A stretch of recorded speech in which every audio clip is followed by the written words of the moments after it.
Two girls, one podcast, and their unsolicited opinions. Plug in your headphones or find a private space because this content is not safe for work. Welcome to On Her Bookshelf. Welcome back, bookshelf besties. My name is Julia. And I'm Kristie. And I don't know what I just did with my Wow. hands. I know, I'm doing some loop-de-loop shit. And this week we are actually talking about a book that was gifted to us as an ARC from Lilac. She's an author that's done a few kind of like standalone romances, but they're all intertwined in like the same world. They just follow different female main characters, basically. So this one was actually book 3 in this. Do you call it a series? It's an intercollected standalone. Thank you. Series. That's exactly what I was trying to describe.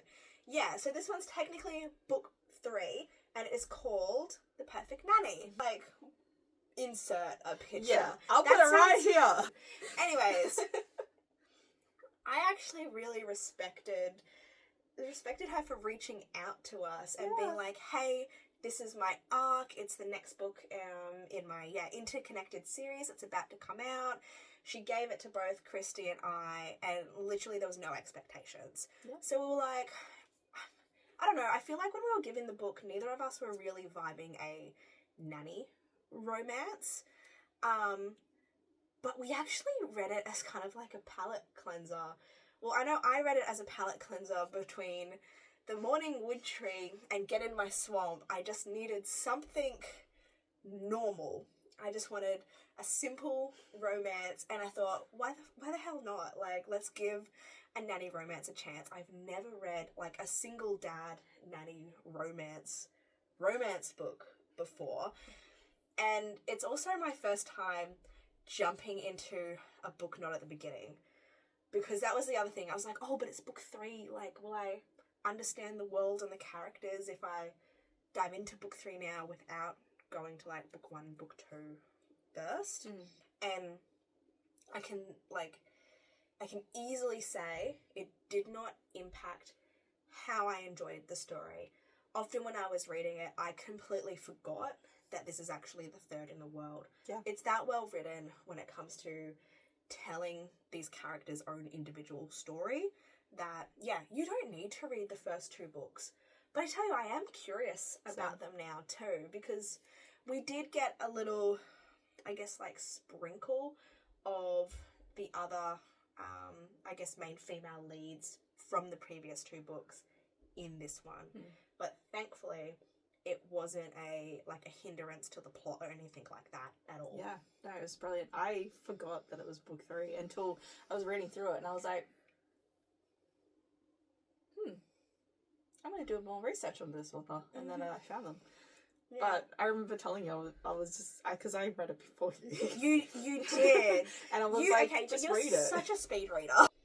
But yeah, no, you did read it before me, and you were like, no, Julia, this is really good. You need to read it. It's definitely a book that we can chat about on the pod. Yeah. So I'm like, that set my expectations super high, because I respect, like, any book you go, read this. And I'm like, okay. I think it only took me like a day or 2 to read. Yeah, it was an easy read.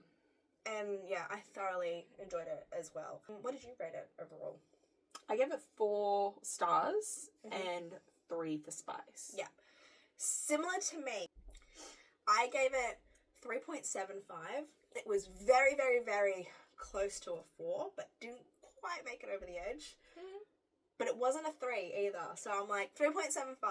This was one of those books where I couldn't, 3 was just not high enough, but it wasn't quite a 4 in my books. But 3.75 felt perfect. That's still good. Perfect for me. And I don't know, I don't read a lot of, would you describe this as like a contemporary romance? Yeah. I don't read a lot of them. So the fact that I still inhaled this story. That says a lot. It seriously does. Because usually the ones that I like that are contemporary romances, you don't. No. Not as much anyway. No. So it does say a lot that you still gave it 3.75. Yeah. And I think I gave it a 3, like you. I gave it a 3 overall for the spice. Maybe it's because we've just been reading a whole lot of weird smut. Yeah, weird and filthy smut lately. But yeah, 3 peppers, whatever spicy hot tamales we wanna give it. It's still spicy. It's still pretty filthy for a contemporary romance. Yeah. Do you know what I reckon this book is really good for? I think this is a great, like, introductory book for people that want a romance, but they want to start reading smut, but they don't want to be, say, overwhelmed with the palette of opportunities that there are in literature these days. That was a sentence. I really liked that sentence. Thank you. I just thought of it. I think this book's perfect for it. It was a really easy book to read, understand the plot beautifully. Mm-hmm. And even though Jade, like our main female character, wasn't someone that I could relate to, I loved her story. I loved her character so much. I loved the development of the love and the relationship and the interest between her and Rhys or Jameson. He's called Jameson. I just liked his name a lot. Same.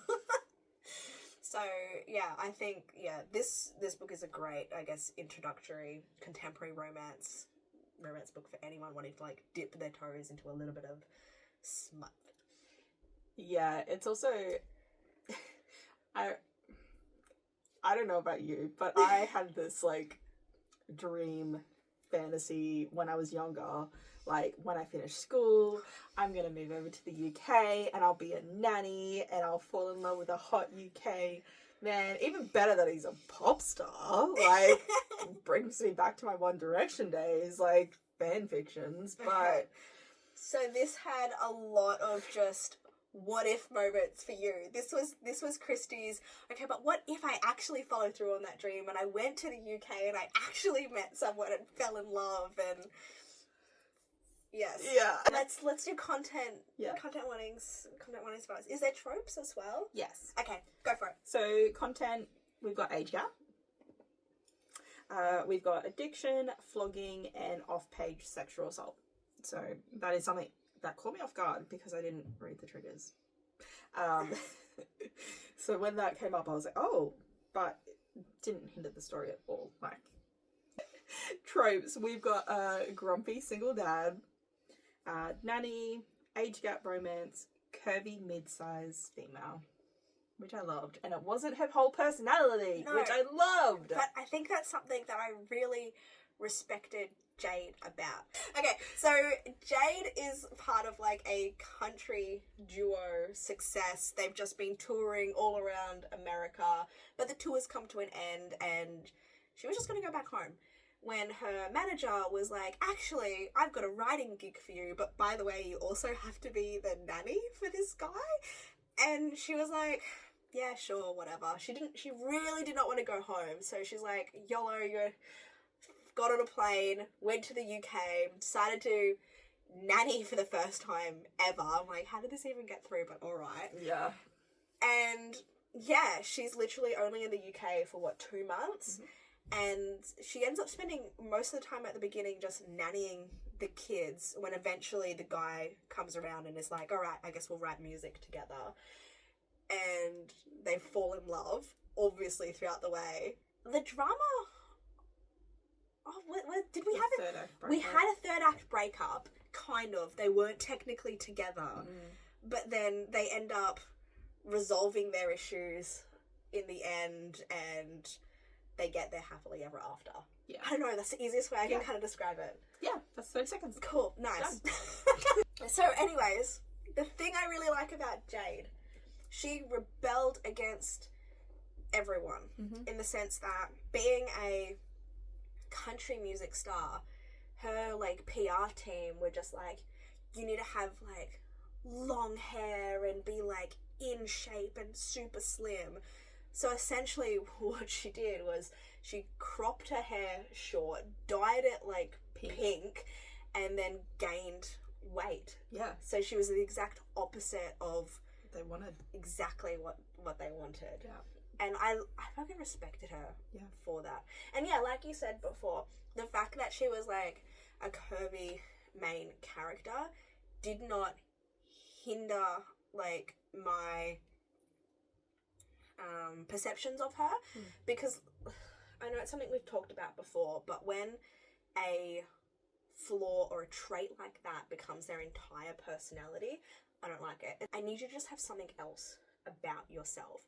And the thing with Jade was obviously, yes, she was curvy. Yes, that was obviously like one of her personality descriptors, and we did have some scenes where she talks about like her curves and like her muffin top a little bit, but there was just so much more to her. Yeah. She ended up being like a wonderful nanny to these two girls, and she can obviously write music as well, because in the end, the song that they do, they write a few songs together, and one of them gets nominated for like an award. I forget exactly what award it was, but it was like a highly prestigious award. Yeah.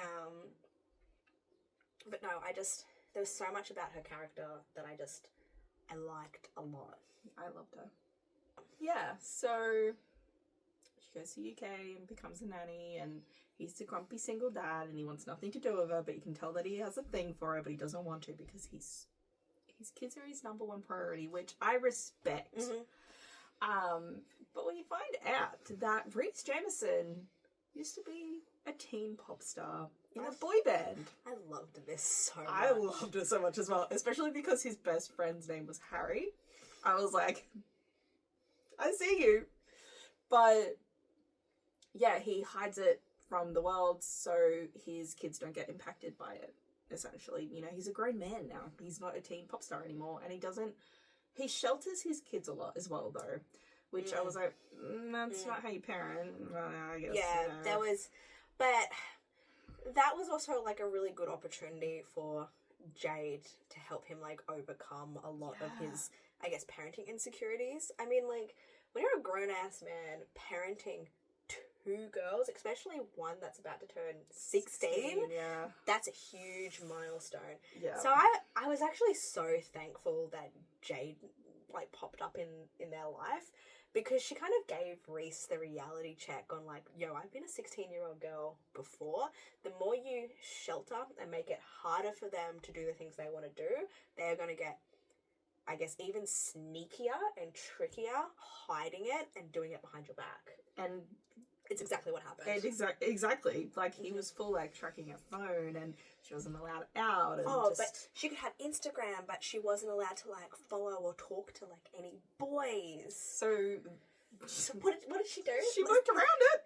The teenage daughter got a burner phone, made her crush have a female profile picture on, like, female Instagram account so that they could talk to each other and meet up, and I was just like, wow, how did this not happen sooner? But anyway, but yeah, he's just not interested. Like, he's such a grumpy man, and I love it. And she wants him, he wants her, but you know, she's the nanny. Yeah. It's such a cliche. I can't fuck the nanny. Yeah. And she's like, she's younger, and she's the complete opposite to him. Like, she's so free going and easy spirit, and she does not care what people think about her. Yeah, where he is so strict and there was even like a few scenes where he was like, you need to cover up. You need to wear more clothes around my girls. And she was literally just in like her workout gear or something like that. And she just didn't listen, which I thought was brilliant. She's like, she turned that conversation around on him so quickly and was literally like lecturing him about, are you dictating how I dress my body? Yeah. And she was going on like, do my like curves offend you? I was like, oh, queen, slay. I loved her. I loved her character so much. Same. Jade made me so happy. Yeah. So happy.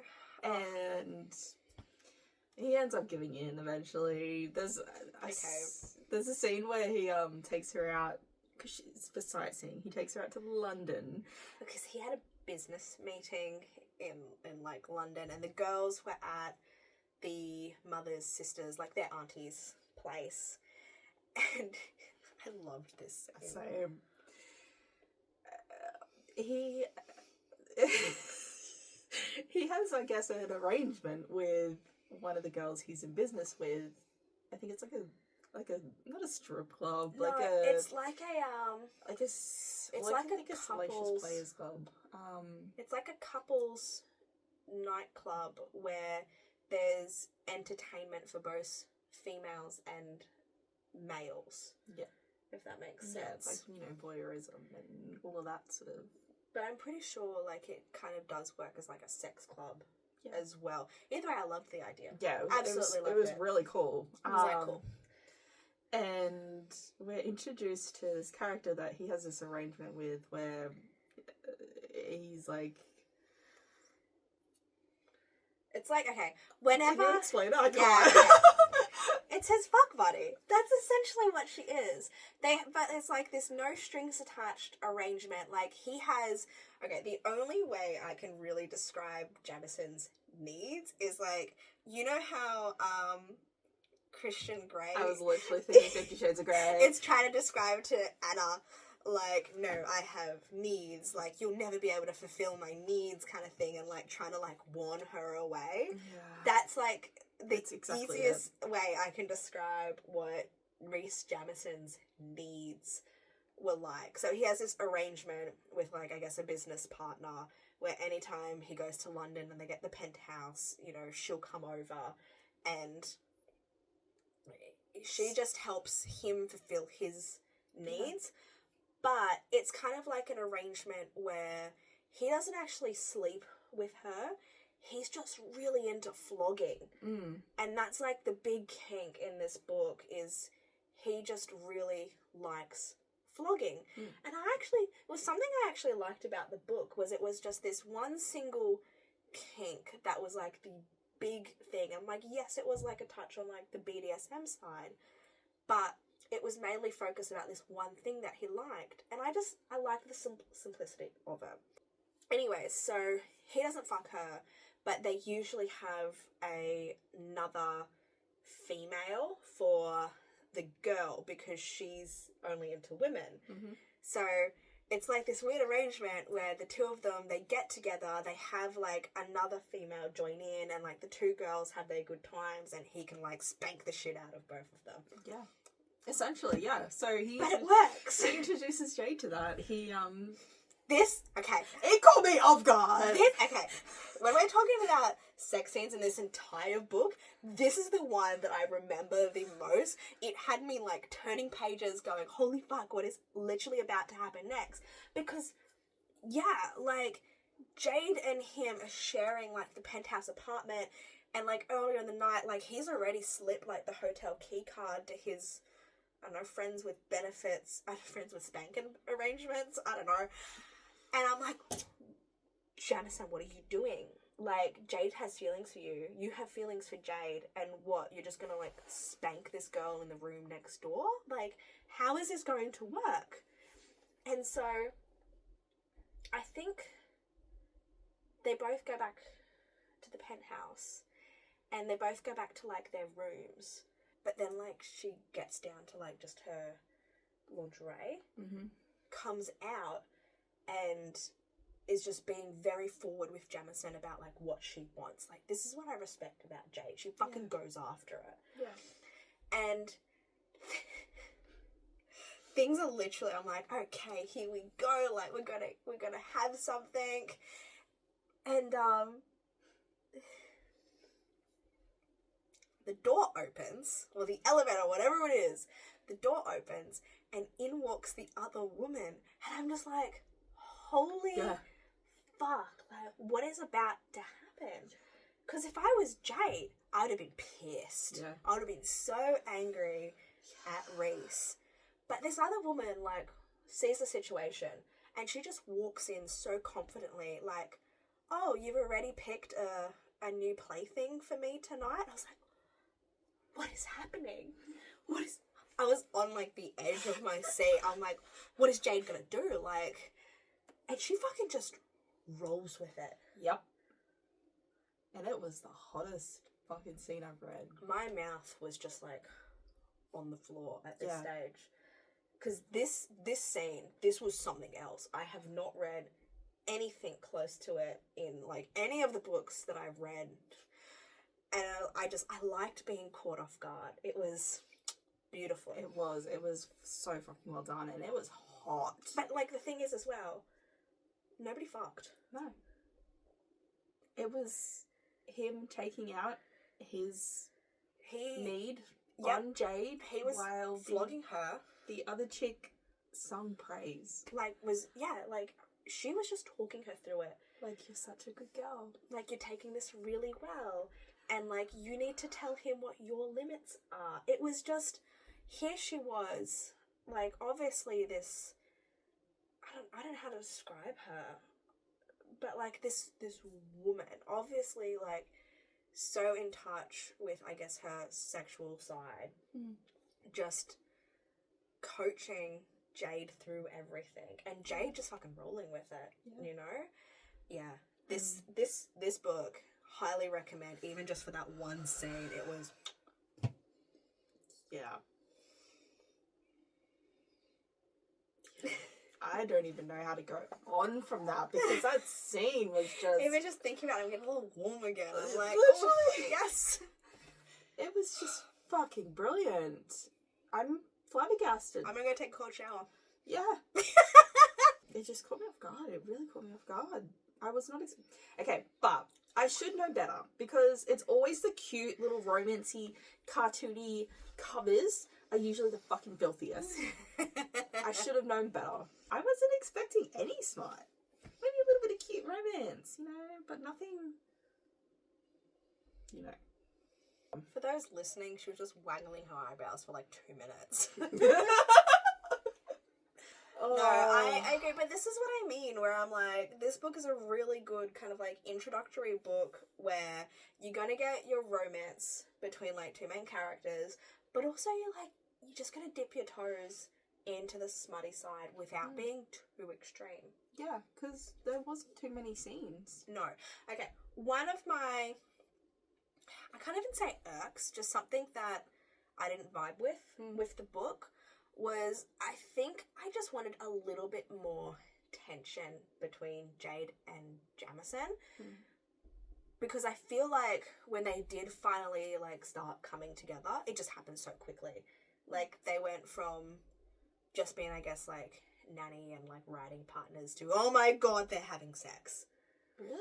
Yeah, I kind of had a bit of whiplash between just how quickly it happened. I would have liked a little bit more tension, but in saying that, it also just shows like how ready they were for one another.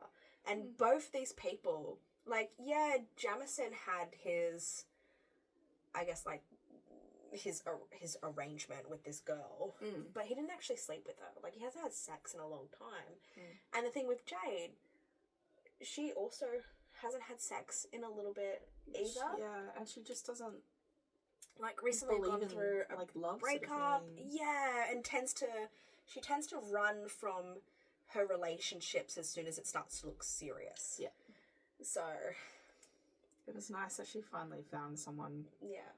So yeah, like I was saying, like, I would have liked a bit more tension and build up between them, but then at the same time, it also kind of shows just how quickly, really they fell for one another. It was really cute.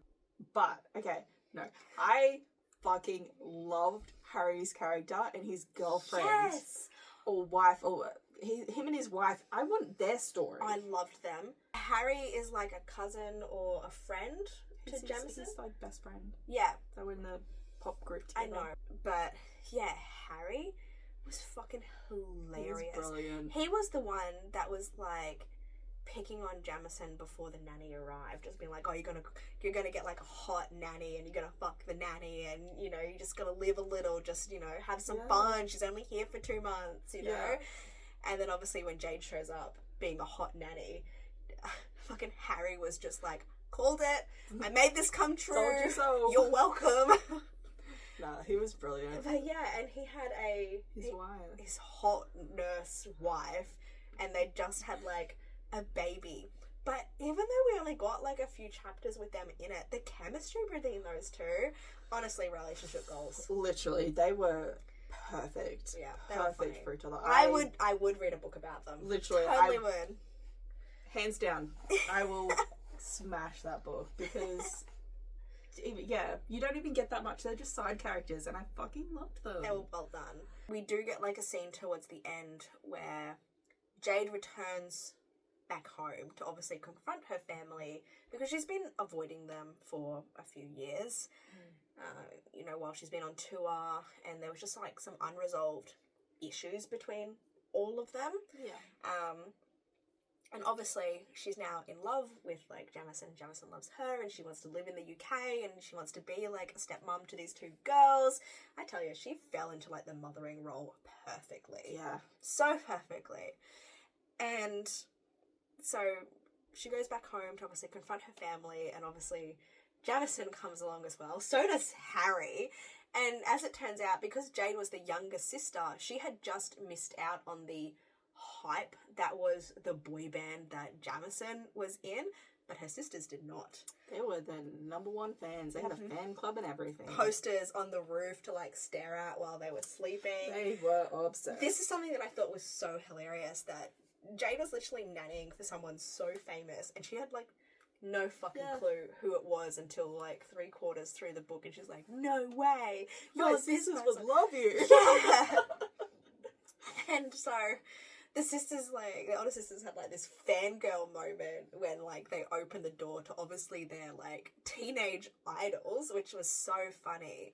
So we do get to like have a few chapters like with the sisters as well. And I feel like because this would be the last one in the series, 3 sisters, 3 books, it's a nice way to like wrap up everything overall. It was sweet. Yeah. It was really sweet.